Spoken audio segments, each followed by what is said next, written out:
Hello everyone and welcome to our garden. In today's video, I'm going to be sharing how we created a new garden bed in front of our house using AI as our guide.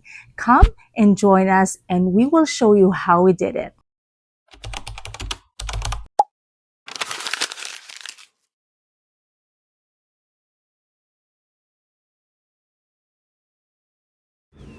Dennis always have this idea to have a new garden bed created on the right hand side of the garage, and he is been working hard on doing this one, and I really like the curve because it mirrors what the neighbor has, so it kind of like cohesive look coming in from the street going towards the garden, which we always do, always access this gate on the right hand side of the house.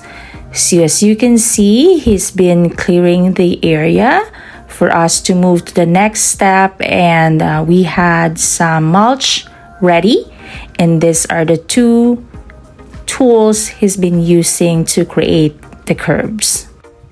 So now that we have created a new garden bed, I just took a picture of that empty garden bed, upload it on ChatGPT, and then type in plant layout, plant palette, and in a few seconds it gave me this nice picture with the different suggestion of the plants, which include hydrangeas, spirea, salvia, catmint, and coral bells. It's really nice contrast of different colors and very bright, which we really like. So now the good part is just a waiting game for us to go to the garden center, associate the picture that we got and then the plants that was listed. Very easy and then very convenient and handy. So here is the day 2 of just laying up the tarp. We have this garden tarp a few years ago when we did our interlocking stone at the backyard. We're supposed to be using the fabric one, or you could also use a sheet from like newspaper or paper products, so it would be easily degradable. But we have this extra one, so we thought to just put this on so that the grass underneath can just start to decompose, and when we are ready and we found some plants from the garden center as ChatGPT suggested, then we can just put this in right away and just cut in between those tarps.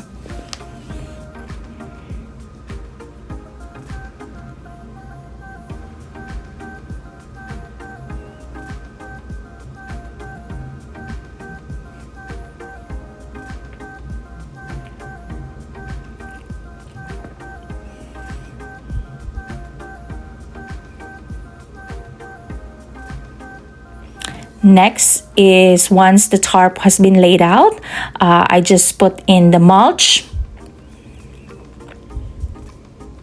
one at a time. So the easier way to do this is just put the bags on each of the corner of the garden bed, and from there I would just use a scissor and cut it off, so I don't have to like transfer it one at a time from like a bucket or a big container.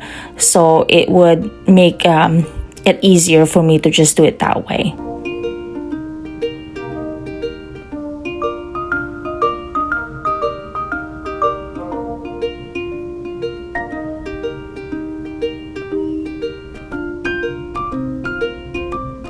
We have a coral bark that was already there.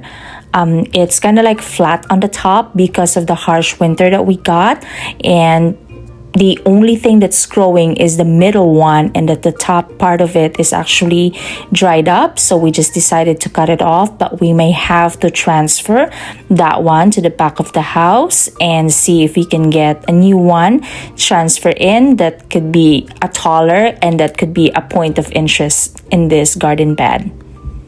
So as you can see, it's easily spreadable because I have each socks lay on each part of the garden bed. So just use your scissor, cut it through, and then just spread the mulch.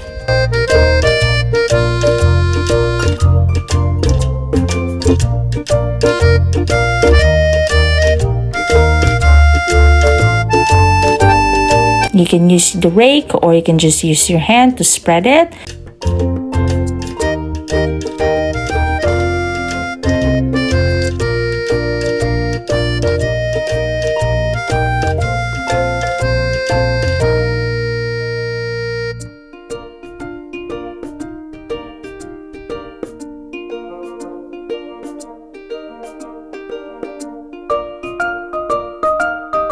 So while I'm doing this, Dennis decided to just go ahead in the park, bring the kids in there, and have some playtime.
So we went to a garden center, and I had the picture from ChatGPT, and I specifically found this one here, which is the Gold Mound Spirea, which is very bright yellow and kind of like a globe shape.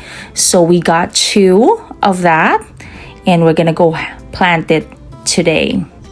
So it's really nice, striking bright yellow. So we're thinking of contrasting it with some of the dark ones. So this is the alternative that I found because ChatGPT suggested a purple one in contrast with the yellow. So I got this Baptisia from Proven Winners. It's what they called periwinkle popsicle, and it's a long-lived Baptisia. So I really like that one. It's an early spring bloomer. So we're still thinking if we're gonna get rid of that Japanese maple. So when we plant this one, you wanna cut through the tarp and just create size that the water, once it rains, the water can get through it. But by the time the next year, we will have to remove this so that the worms underneath can actually live on, because then that would help your plants as well. So really nice bright yellow spirea. And Dennis is just making a nice big hole for this one. So I'll give you an update. I'm very kind of sorry of how the mulch looks like because we just had a big storm, but this is what we got. So we have some purple flowers, the spirea, which is done blooming, but it's really nice pink and contrast with the yellow leaves. And I just popped in some Helen von Stein lamb's ear that I got from the backyard. So nice silvery leaves with the salvia that I also got from Canada Day clearance. So that's really nice, and some salvias as well. So ChatGPT wanted me to have that purple one. It's like a salvia Maynite, but I opted to go with Proven Winners salvia. And this one is this Lady's Mantle, which would give me a nice airy green flower in contrast with the Baptisia, which would be bright purple. So I'm so excited to see how it does next season. It's kind of like a lot of spacing for now, but as soon as the next season will bloom, it will fill in. This is a cat mint, a very purple cat's pajamas from Proven Winners. It would stay compact, low, but the blooms is really bright purple, and it would last from early spring to almost kind of like July.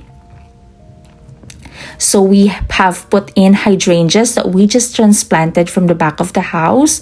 It's microphalia hydrangea, which is very good because we had some shades coming in this area from our neighbor's tree. So we don't have to spend some money. We just kind of like transplanted the one we have at the back and put it at the front. The one that replaces the coral bark Japanese maple is the Korean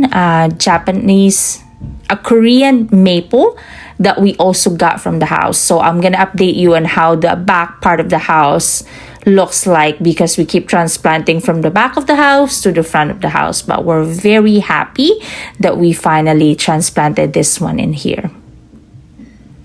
So we have some shrub at the back to just act as a filler. Nice green foliage. The other one is nice bright red. And we have some hostas at the back as well to keep in the mulch from falling off on the side of the grass. So this is how it looks like, and we are so happy that we finally did it. And it actually also kind of like mirror the neighbor's garden, which is gorgeous as well. Thanks everyone for watching, and I'll catch you in the next one.